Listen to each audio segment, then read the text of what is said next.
Yeah, এটা একজন পুরুষের গল্প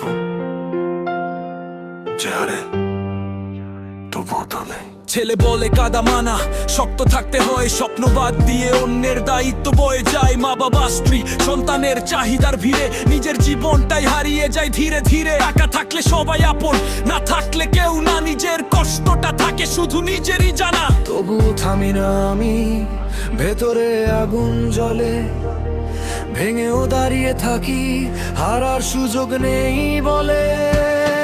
আমি পুরুষ, কান্না লুকানো অভ্যাস, হাসির আড়ালে যুদ্ধের ইতিহাস। রাত জাগি, ক্লান্ত শরীর, তবু চলি, বলতে থাকি আলহামদুলিল্লাহ, এভাবেই বাঁচি। ঝড় আসে আমি লড়ি একাই, কষ্ট বুকেই রাখি, ভরসা শুধু আল্লাহ।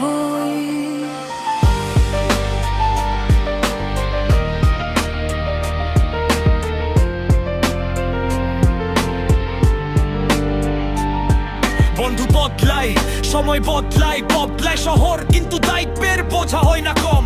নির্ঘুম রাত, ভবিষ্যতের চিন্তা, তবু সকালে হাসি নিয়ে শুরু লড়াইটা।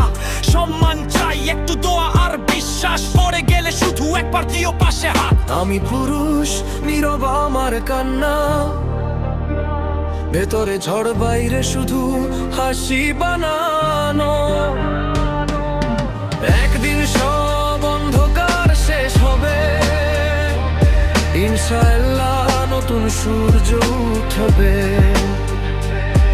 রেসপেক্ট এভরি ম্যান, সে শুধু নিজের জন্য নয়, পুরো পরিবারের জন্য বাঁচে।